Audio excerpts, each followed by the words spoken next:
Welcome to Genuine Humans, exploring the stories behind the great marketing leaders of our time and hearing how their journeys have influenced the brands they've built.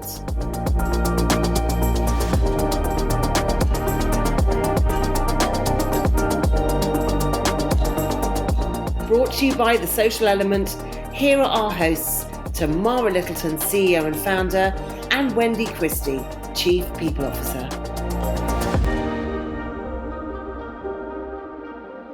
Welcome back to Genuine Humans podcast, and I'm here as ever with my wonderful co-host, Wendy. How are you doing? Really good, thank you. How are you? Very good, and I'm very excited as well because we have a great guest on today, someone that I have admired from afar and I've managed to meet in person as well. We are joined today by Dwight, who's the marketing director at Taylors of Harrogate, which is best known for, of course, the makers of Yorkshire tea and the sister business to Betty's. And Dom joined as a copywriter 15 years ago when he launched Yorkshire Tea onto Twitter, which is now, of course, X. And that was the early days of brands on social media. And so he's become the marketing director. He became the marketing director in 2016. And under his watch, Yorkshire Tea has grown to become the UK's number one brew. So delighted to have you join us, Dom. Welcome. Thanks for having me. So, Dom, what we like to do with our guests is take you back a little bit to your early career, because obviously I've given away some of it about how you joined 15 years ago. But can you give us a bit of a flavour of how you got to where you are now and your sort of earlier career as well?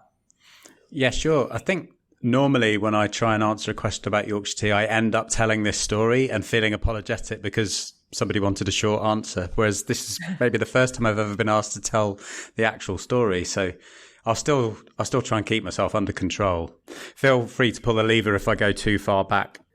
I think the thing to say that makes everything make sense is I didn't really know when I went to university what I wanted to do. I just knew that I was good at English. I was interested in reading. I was interested in writing. And I went to Leeds University, if I'm honest, because it had a really good reputation for its nightlife, which this was like in the mid to late 90s.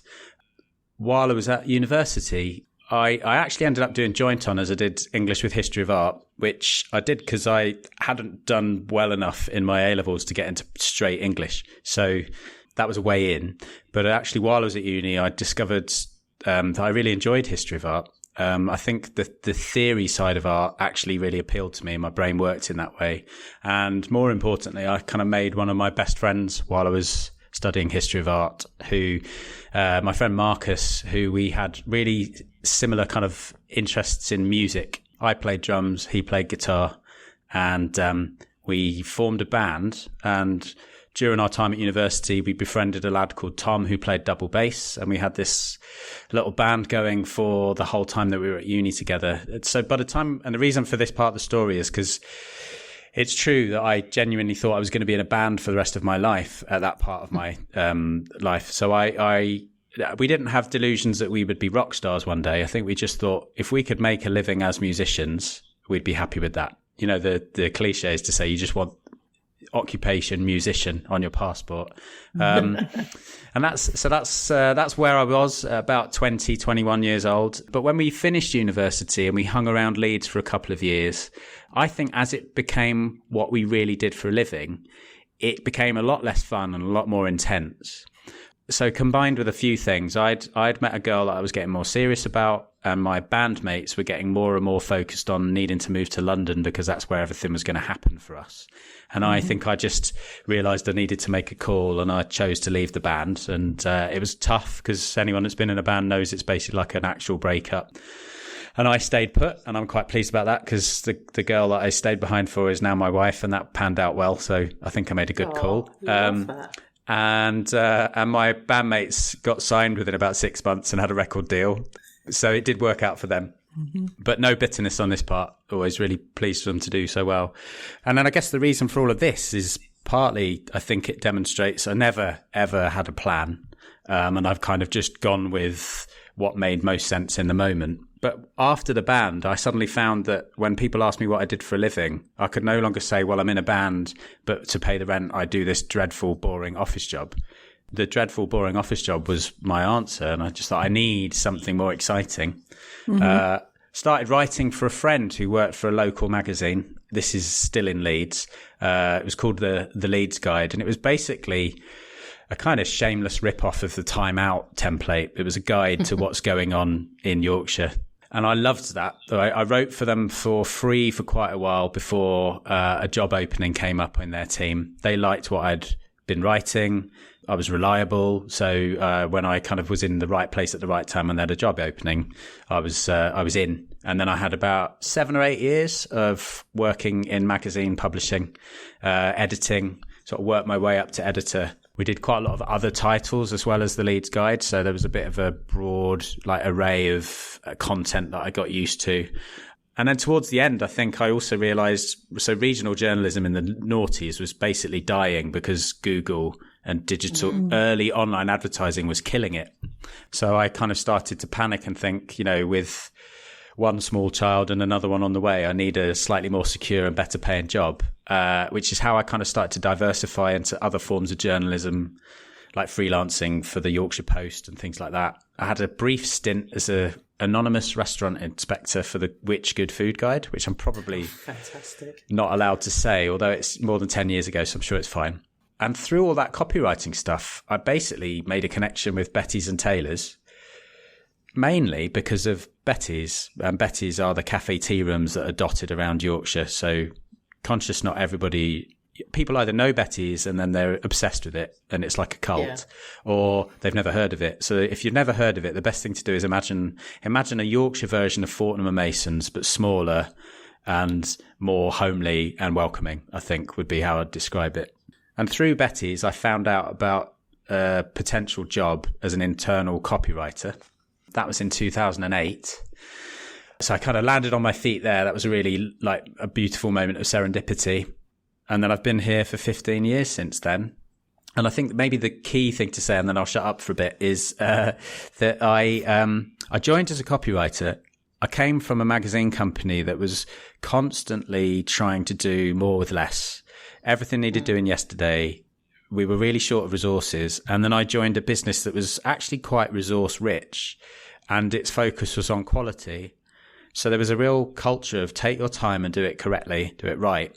And it took me a while to adjust. I just kept doing every job I was given as fast as I possibly could. And that meant that even when I slowed down to try and do things to a higher standard, I still found that I had a bit of capacity and I was quite restless. And all of this kind of happened at the same time as the early days of social media. Twitter in the UK was just taking off. And I just happened to notice that I found conversations about tea taking place on this thing called Twitter. And some of those conversations were about Yorkshire tea. And I went to my boss at the time and said, this is really interesting. Do you mind if I set us up? Mainly with the intention of listening to the conversations and learning from how we're being spoken about. Occasionally, maybe politely chipping in to answer a question or help. And then I had the joy of about 2 years of being left surprisingly unattended to do social media for a brand before a marketing director in around 2010 paid attention to what was going on and invited me into the marketing team.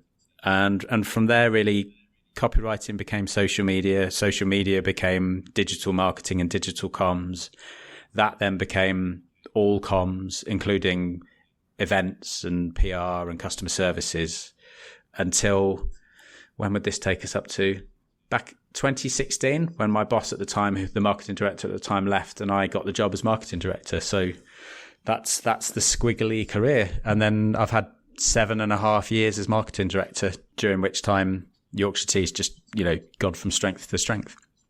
And what I love about that is it was that time where you could be more experimental because, as you said, you were sort of left fairly unattended for a couple of years, just proper digital native, just understanding exactly how it all worked, and then almost flipping that to the marketing approach rather than the other way around of sort of coming through marketing background as it were. Yeah, absolutely. I mean, I think there's a few things. One is the unique situation of the business where that trust was extended to me, but also, we were small enough that what I was doing didn't feel like I had taken a global brand and was potentially going to wreck it. But it was big enough that Yorkshire tea was a phenomenon. And when I did something, it could stimulate a reaction that you could build on. So that was one thing. I think the second thing is, could somebody join a business today and do what I did? Definitely not with X, not the state that X is in now. Politely, it's a bin fire. And I don't know if there's another social media equivalent that's at that early phase, or if you got started now, you'd really be able to do something wonderful, because the whole world has woken up to social media and what it can do now. So, how long was TikTok around before people started to try and make it work for them? It was that early naive phase was actually very, very short. So I don't know what the equivalent would be now. It probably isn't social. It might be AI or something like that. Yeah, because I think even Threads, there's a lot of sort of experimenting going on, and lots of sort of brand tone of voice. But there is also a knowingness, because it is sort of part of Instagram. So it's not completely brand new. So I think, lots of people are doing a great job on there, but it's still quite brand savvy, if you see what I mean. Absolutely. I think that word knowingness is a really crucial one, because it's kind of the counterbalance to naivety, isn't it? It's not so much about what brands know how to do as it is about the audience and what they now find normal, or what their understanding of things. So once upon a time, if you were an early user of Twitter and a brand that you quite liked popped up in your feed and said something to you, there was actually, it sounds sad to say this now, but there was a thrill. It was like, ooh, oh yeah, that brand I like is talking to me. I still love it. That's good. It'd be nice if more people were still in that world, I think. But I feel like nowadays there's a knowingness and there's a savviness, which is like, even if you like the brand, there's a bit of like, okay, I think I know what you're up to. You're engaging me, aren't you? You're engaging me. I feel like I'm being engaged. Yeah. Actually, but before I let kind of Wendy loose on you with sort of taking you further back into your past, I do remember we used to look after the Andrex account, and we were the voice of the Andrex puppy for a little while, which was just hilarious, because on a Friday night, I think it was usually 5 o'clock, it was peak time, we'd measured it, and that was the best time, and we would just say woof. And honestly, engagement was insane. And it was about just being regular and just saying woof. But yeah, you probably couldn't get away with that now. I wonder what it is about 5 o'clock on a Friday that's making that the time that people want to look at the toilet roll puppy. That would be an interesting Venn diagram to try and draw. What is the overlap between 5 p.m. on a Friday and a spike in interest in toilet paper and puppies? So thank you for letting me loose, Tamara, to talk about Dom's childhood. So we'd like to go even further back in your journey, if you don't mind, Dom, and just talk about what you were like as a child. And were there any clues, do you think, from your childhood that would reveal, how you've ended up where you are so far? I hadn't thought of them in terms of clues, possibly, because I think I was always an avid reader and a drawer as well. So the artistic side of me never really extended any further than doodling, but I was a pretty committed doodler. And I think it's taken me almost all my life to realize, like, that's my level. Don't shoot for higher. I went as far as A level before I finally realized, the other art people are actually technically quite a lot better than me. But I think imagination wise and ideas wise, I can compete with the best of them. But I'm a doodler. And I think as a kid, definitely I displayed that kind of living a lot in my imagination way of being. The thing I think, I'm not sure if the clues were there, because through my childhood, I think I fluctuated from periods of time where I was quite confident and therefore a bit more of an extrovert, and other times where I was definitely quite shy. And then the part of me that was very content to sit and read or to sit and doodle, obviously that's an introvert's paradise, isn't it? To just be like, so my happy place as a kid, actually, I've conjured this image in my head now. I'm picturing my nan on my mum's side had a top floor flat in Tulse Hill near Brixton. And she would have had a rug on the floor with the fire going on a cold day. And we'd have gone to visit.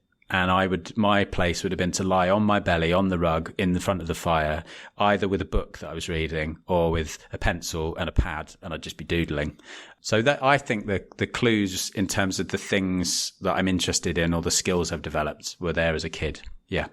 The story that I'm often told that sort of doesn't quite square with my own version of my history is my mum sometimes recounts this thing of we were at a Butlins holiday camp when I was about 5, maybe 4. And at one moment they had this slightly scary bit where they were sort of sat there for the early evening entertainment and they were looking around and I'd disappeared. Obviously terrifying as a parent. Only when they scanned around to work out where I was, they looked up and saw me walking up on stage, having just been handed a microphone by some sort of MC character. And I'd basically self-nominated myself for a kind of talent contest. And I went on stage and told a joke. So I don't know where that part of me comes from, because most of the time I am not chasing the limelight, but I do have occasional moments. That maybe squares with the you that was in the band in Leeds. Maybe that was a precursor to that. That's true. I think that's maybe an adapted behaviour. Like, I think my happy place is probably not on display in front of loads of people, but I have over time recognised what an amazing source of positive energy it can be when you do that kind of thing. But I do think actually it does take a lot out of me to sort of summon up the confidence to do that. But it's worth it because the buzz you get afterwards is brilliant. I'm going to guess classic ambivert, and it takes one to know one, because you need that time to recharge. But then every now and again you can go out on stage or sing or do whatever. I mean, I'm sorry, this is a tiny tangent. I will do this constantly, so please smack my wrist every time I do it. Oh, we love it. Too far. But that ambivert thing resonates with me so strongly because I think about lockdown, and I was one of those really fortunate middle-class people where lockdown for me was mostly good. I had loads of time back. I had way more time to see my kids. I just felt happier and healthier mentally and physically. And I noticed that basically the introvert part of me was being fed. And but I think over a year, it was like a gluttony problem. And I was consuming too much of that solitude and peace and quiet. And it wasn't good for me. I think I actually went a bit mad. And as we gradually started to reconnect and re-engage with the world, there was a part of me that was bristling. I was like, I don't want to do this. I like things my way. But I do recognise that I think there's a much healthier balance when you've got a mix of time alone and time spent socially. So, yeah, I think you're right with your diagnosis. Did you have any idea what you wanted to be when you grew up? Well, the stupid version of this answer is that when I was a kid and people used to ask me what I wanted to be, my answer was, I used to say I want to be retired. That's a great answer. Well, it often makes it sound like I lacked any ambition or I was just like some sort of lazy person. But actually where it came from was my nan and granddad on my dad's side. My kind of early memories of them, they were already retired. And they just had such an amazing life. They were both really into their lawn bowls. So they were busy. They were both captains of their teams. They were really passionate about food. So they cooked and made wonderful food. And they loved their garden and they loved their house. So they just never seemed to have an off day, from my childhood perspective. And I just thought, why would you waste your time going to an office? And, why can't you just go and live that part of your life straight away, please? Yeah, so that was my original answer. And then as I kind of gradually understood that maybe there's a time and a place for that bit of your life and you maybe have to have a career before that, I think the main thing that happened, this is kind of linking back to my thing about doodling. I had a real interest in comics, but I think I had a particular interest in kind of those illustrating the cartoons like The Far Side by Gary Larson. Yeah. Or even when I was a lot younger, Garfield, those kind of things. But I had a real interest in, I wanted to be that kind of comic artist where I would put humour and illustration together. So that was probably the earliest example of career aspiration that I had. But as I grew up, I think it morphed. So there was always an element of art and imagery and humour and imagination. But I actually think by the time I was about 15, 16, I was really quite interested in advertising. I think I was basically raised on an unhealthy amount of telly. This is like through the 80s. I think I could have sung back to you the words to most musical adverts that were on TV at that time. And I just loved ads. I am like one of those true believers that really remembers a time when ads were better than the programs they interrupted. And it was like, It was also just a time when Brits were just like leading the world, I thought, in kind of creativity in advertising. So I was very interested in advertising, which kind of came to a peak when I managed to blag some work experience at GCSE age at Saatchi & Saatchi, because I was born in Bromley and grew up in a little town called West Wickham in the southeast. Therefore, London was right on our doorstep. So I had that joy of when I was applying for work experience as a 16-year-old, I had the whole of London to try. And I just don't really know what happened. I don't know whether I just wrote a really good letter or what, but Saatchi & Saatchi replied and said, yeah, you can come.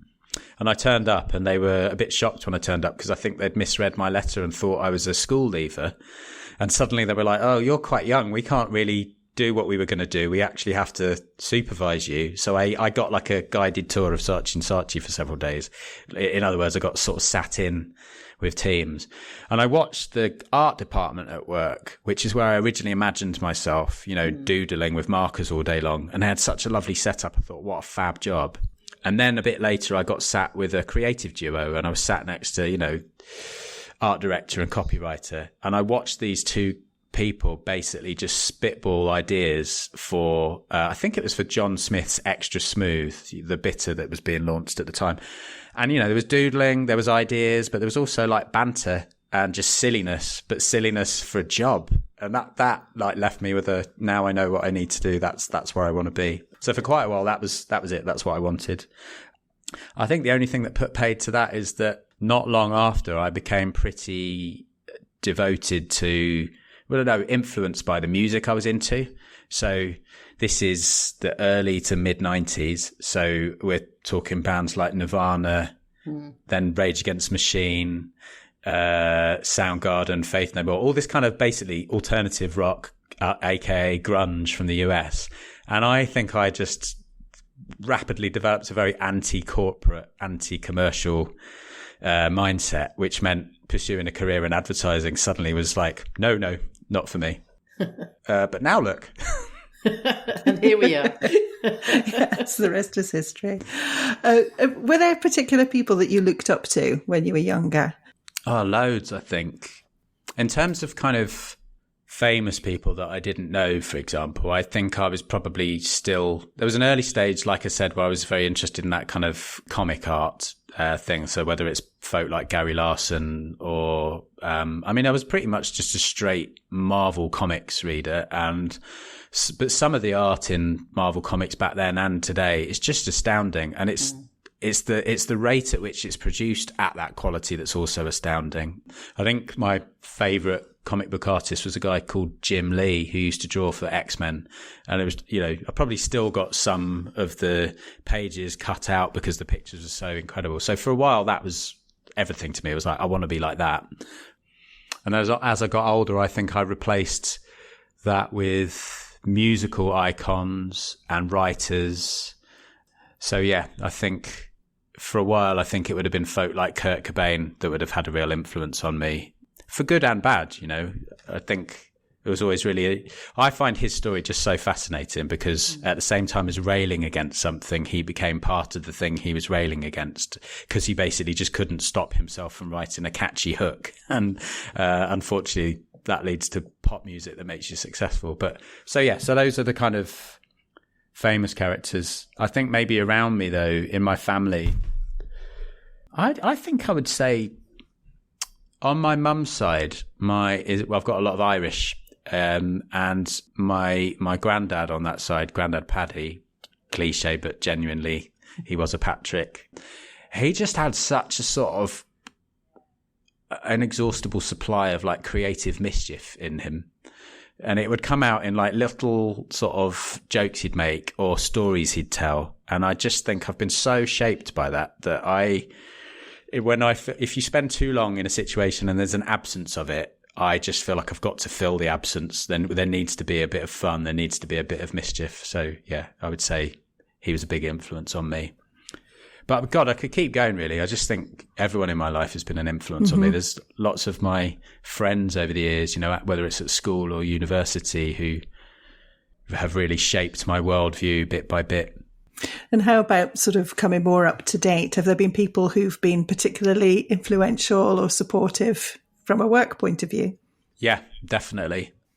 I mean, so firstly, before I came to Betty's and Taylor's, when I was at the Leeds Guide, I worked with a guy who was editor before me. So he was my boss for a while, a guy called Dan Jeffrey, who is now, one of my best friends. And I just learned a lot from him about leadership, which I think I still utilize a lot of that learning today, 16 years later.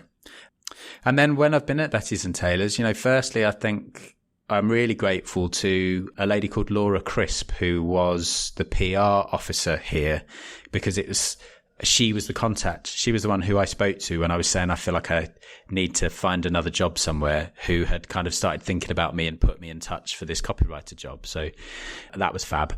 And then the bosses I've had at Betty's and Taylor's. So firstly, a lady called Mary Godfrey. She was she left a few years ago, but for many years she was the creative director. And she's the key person, really, because she appointed me. And then back to that story I was telling about the years where I was allowed to play with Twitter relatively autonomously. It was her trust in me that allowed me to do that.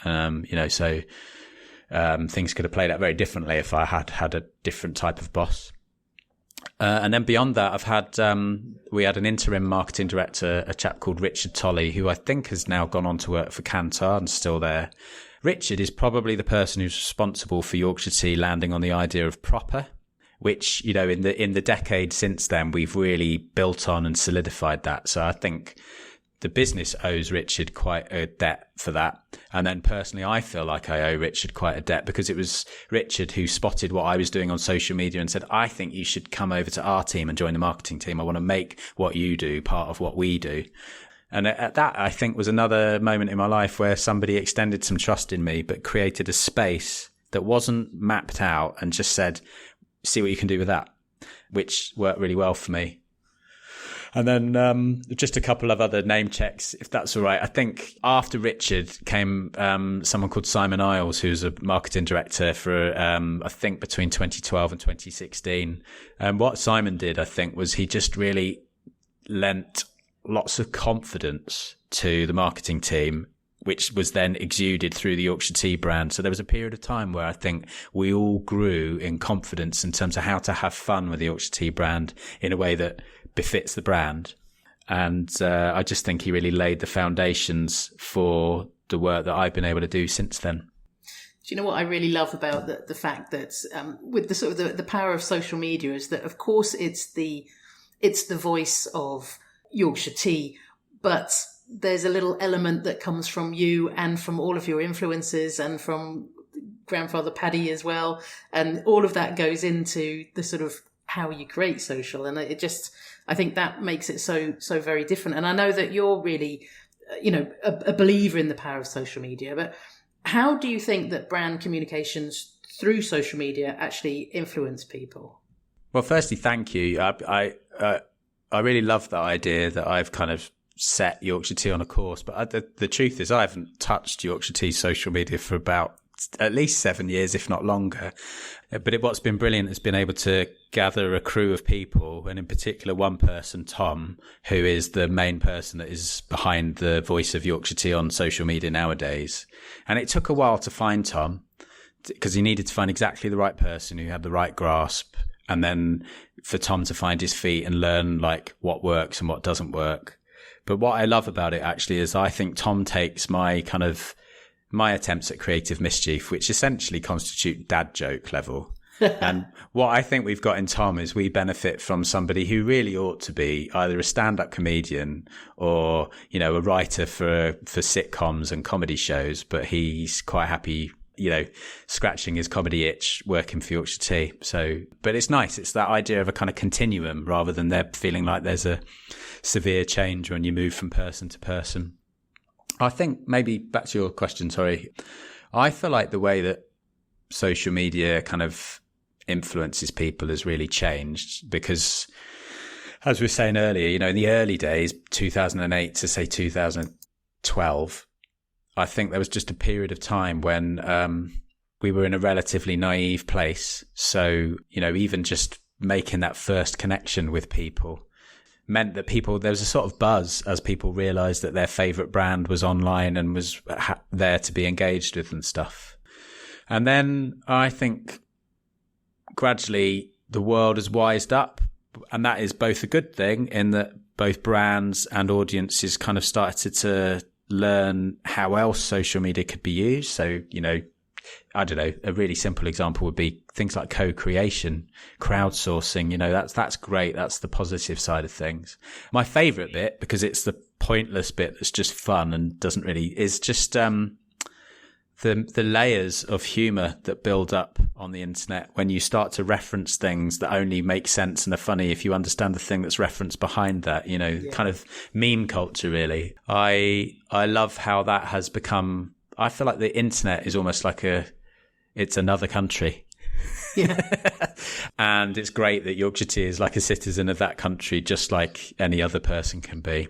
What's tricky is where we find ourselves now is it just feels like, I want to feel like there's a way back from the tipping point that we're at, where it's social media, you know, at best, you've now got people behaving with extreme caution because they're worried about upsetting someone or creating a Twitter storm that they can't get out of. And at worst, you've got people causing that stuff on purpose, you know, bad faith actors that are either doing it because they get a kick out of, you know, trolls, they get a kick out of causing trouble, or, you know, something more sinister where you've got organizations and even countries that are flooding the internet with misinformation because that way you make it a less useful tool for freedom of speech and you know, liberating people and that kind of thing. So I don't know. I don't know how to answer that question anymore. I feel like social media has changed into quite a weird place. I'm not sure that, well, I know that Yorkshire Tea couldn't sort of fix this by itself, but I like to imagine Yorkshire Tea as one of a small crew of dedicated things that is trying to fight against that and to try and bring back that positive, lovely aspect of social media that is why so many people have sort of stuck with it. Maybe there's something to do with proper and social media that could be done, you know, so like guide us through. Absolutely. I in fact, you know, I hope it's not too sort of pretentious a thing to say. I guess like what I'd really love is for anyone to be able to look at what Yorkshire Tea does and evaluate everything we do and say we're doing it properly. And that would include when we do social media, obviously we've got a strategy, we've got objectives as a brand for what we're trying to do there. But above that, we're also trying to make sure that the way that we do social media is proper. And I think for me, that would be that we are a force for good on social media. We're kind of trying to demonstrate that not all companies are bad, that not all brands are disingenuous, that there can still be like a really lovely way forward where audiences can engage with brands they like and it can be meaningful and rewarding. You know, just try behave like good people. Yeah, I might need to speak to you separately on that because I know that's something that Wendy is very passionate about, is perhaps bringing back some of this education back into schools about the power and influence and the risks of social media. But let's pause that there, because another subject that I would love to talk to you about is sustainability, because I know that that's something that's really important to Betty's & Taylor's group right across all of the brands in the company. What is it making you proud to work there, and what could brands do more of around sustainability? I'll tackle the pride question, part of the question first, I think, because I can think back to when I first considered the possibility of working for Betty's & Taylor's, and one of the things is through Betty's, I had picked up on the fact that this funny little family business was like passionate about planting trees. So they had a campaign called Trees for Life, and they'd actually planted like 1 million or so trees already.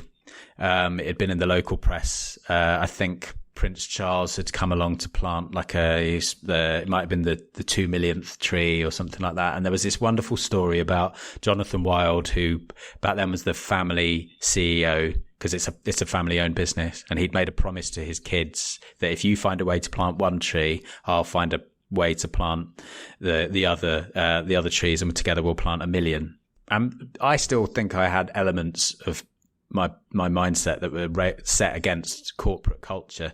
So to see a business that had this kind of family story and this genuine desire to do the right thing for the environment and maybe go above and beyond what might constitute compliance or basic responsible behavior really spoke to me. And I continue to be really proud of that, because we carried on planting trees. But more recently, I think what we've realized is while planting trees has been an amazing thing, actually in the face of climate change, we kind of have to do an awful lot more than that. Well, for one thing, plant all the trees you like, but actually it's really quite important we protect the trees that are already in the ground. So where we can, what can we do about deforestation? So I think a couple of things. One would be, a few years ago, we achieved carbon neutral status, not just for our site, but for our products, which is a pretty big deal. But the kind of sustainability thinking kind of keeps moving on. And actually really where we're getting to is there's too much within carbon neutral status that can be achieved by offsetting. So really the goal is net zero, because within net zero, there's a real strict discipline around reducing your carbon impact in the first place. And it's one of the things that makes me really passionate about working for this place, is that, we are committed to things like, we want Yorkshire tea to be a proper brew. So if the average consumer's engagement and experience of us goes no further than they've bought our product and enjoyed a cup of tea, and that cup of tea is just better than our competitors, so we've made a positive difference to that person's life in that small, but I would argue meaningful way, great. But if that person is like a slightly more enlightened consumer who's just wanting to know that they're buying from a decent business that's trying to do the right thing in the world, then we make sure that there's information available so they can find out about our tree planting history. They can find out about our efforts towards net zero.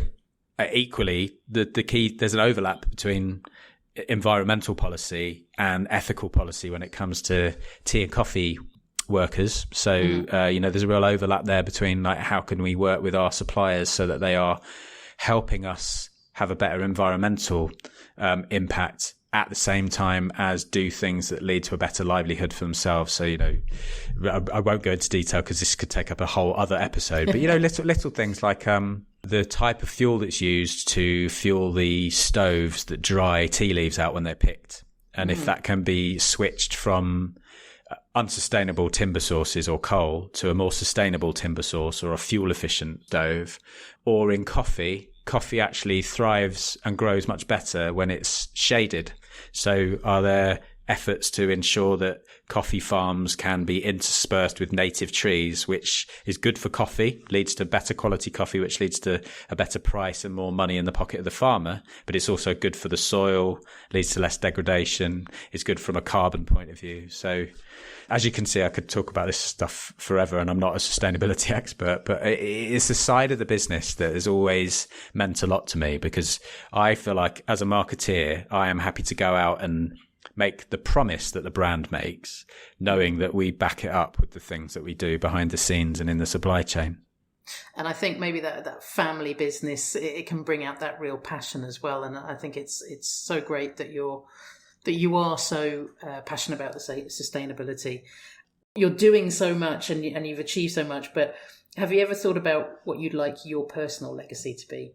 I mean, I suppose the notion of it makes me slightly uncomfortable, not from a mortality point of view of like, I hope I've got a lot longer to go before I have to start thinking about that, but more, I don't know, it shouldn't be about me, should it? Yeah. But I think maybe I'd answer that by going back to some of the things I said earlier. I just feel like there's something about the way that Yorkshire Tea has behaved where I hope what it's demonstrated is that there is a way for business to be good and to do well. That we are demonstrating that you can be authentic and honest and warm and fun, and you can thrive. You can really bond consumers to you, and it's a win-win formula. I think that's it. Just because I just feel like there's too much kind of disingenuous stuff in the world. So if that could be my legacy, would be to sort of rail against that in some sort of tangible way, then I'll take that. I love that. And I think, well, let's move away from the very, very sort of deep questions to the completely frivolous questions with a nice quick fire round. So over to you, Wendy. Sure. So nice, easy one to begin with. What's your idea of a perfect weekend?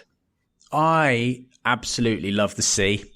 Okay, there's two versions of this. One is maybe kayaking or paddleboarding somewhere like Runswick Bay on the North Yorkshire coast. So I do something that's just for me, that's adventurous. And then me, my wife and my two kids getting our boots on and doing a walk across the beach and down the Cleveland Way, and just so happening to pass a really lovely pub where we can call in and have a nice meal.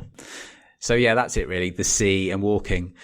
But there's an alternative version of this, which is if I'm allowed to sort of wave a magic wand, can I have exactly the same experience, but can I be somewhere like Greece? Absolutely. So then I'm in sandals and shorts and we're walking along the beach and the sea isn't cold. And yeah. That sounds wonderful. So if we were to snoop around in your fridge, what might we find in there? I'm going to say this, and I think it makes me sound like I'm showing off, and I promise I'm not. Like, I think I'm a pretty dedicated scratch cook, but I'm not fancy. Like, I never try and cook anything really complicated and posh, but I don't really ever use pre-prepared jars and things. So in my fridge, I think what you'd find is a load of veg. That sounds great. Which is good. And then, maybe a pot of Greek yogurt or something. But on the top shelf, what you'd find is just the most bizarre and mixed up range of random condiments and curry pastes. And my daughter developed a real interest in kind of South Korean food. So we've got a lot of incomprehensible packaging containing dark red spicy paste. Oh, and then the other thing that's in my fridge is a small walrus that is actually, Wait, it's like, yeah. I'm glad there wasn't a full stop after that. It's a plastic carton of chocolate milk with a face of a walrus on one side. It's a little souvenir from Japan that a friend bought us. And when it's got batteries in and it's working, it's triggered by the opening of the fridge and it says things in Japanese. So if you hold the door open for too long, it will say, Atsui yo, which basically means it's getting warm. So it's, sometimes you have a little chocolate milk walrus shouting at you. That's what's in my fridge. Lovely. Everyone needs that in their life. How would you fare in a zombie apocalypse? I think maybe this is back to the ambivert thing, because, right, obviously you've got the technical and the practical side, like how well would you do? I think I'd have a problem whacking a zombie over the head with a piece of wood or a chair or a baseball bat. No, I think me and my son watched all 11 series of The Walking Dead last year. I feel really well versed. I think the real challenge with a zombie apocalypse is it's over the long run. Mentally, could you cope? And the ambivert in me is like, yeah, I know I could. Would I go a bit mad? Yes, sure, I would. But I think if you're ever going to go mad, maybe a zombie apocalypse is the place to do it. I think you're allowed. Yeah. How would your friends describe you? So I asked two of my best friends, Dan and Steve. And the words that I feel really awkward even asking. And now I feel awkward reading them out because they're nice things. But so encouraging, original, loyal was from one friend, and creative, inquisitive, and fun from another, which I like. Yeah, there's nothing not to like about those 6 words. And I don't feel like there's some part of myself I'm like, oh, they haven't really spoken about a bit of me that I wanted to, celebrate. So I think that kind of thing about creativity and fun is a major part of me. So I'm pleased that that's been played back. That's what I hope people think about me. I love that. What's your favourite restaurant or food experience? My wife and I had a real fondness for a restaurant in Leeds that's no longer with us. So it was called The Reliance. It's been taken over and it's kind of roughly the same, but it's not quite the same because it's not the same people. And The Reliance was just like a kind of slightly arty, slightly gastro pub, but in the middle of a city vibe before that kind of thing had really taken off. Mm. And in the early noughties in Leeds, when we were just trying to find a place to eat that wasn't a chain or wasn't a kind of a bar, it was this oasis of like kind of not, I don't want to say shabby chic because that sounds terrible, but it was a slightly unkempt but sophisticated feel. And I mean, it's been a long time since, we were young enough to be going out in the town for dinner before kids and all that stuff. But it has a place in my heart. And now that doesn't exist, I'm not sure what I'd do. I think maybe the other side of me is I've got just a real obsession with Japan and Japanese food. So find me a sushi restaurant with a belt that's going round and maybe a bowl of ramen, and I'd be very happy.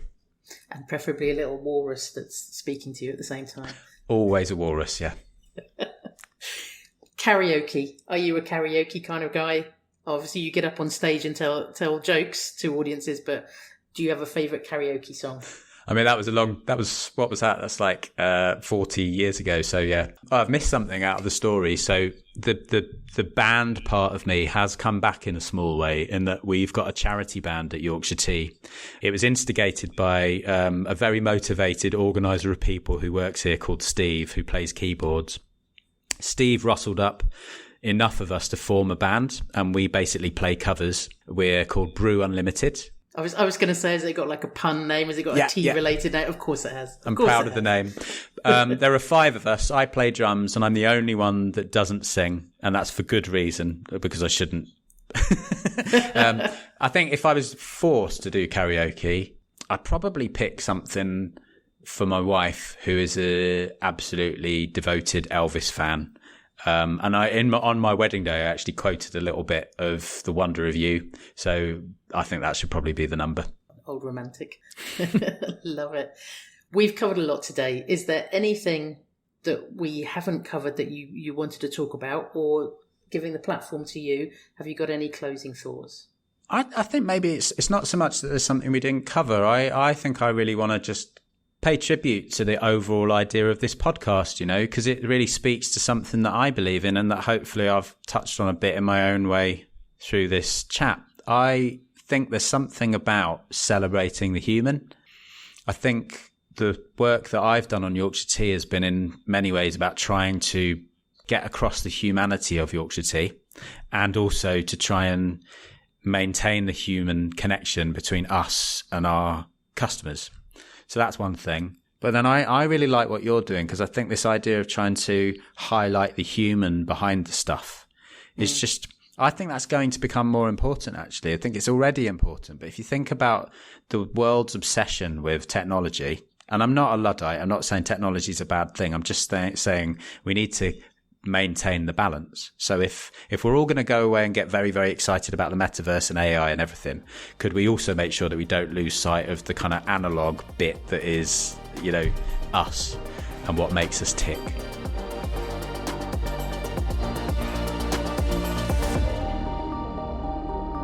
You've been listening to Genuine Humans, brought to you by The Social Element. If you loved what you heard, remember to subscribe, or you can find out more at www.thesocialelement.agency.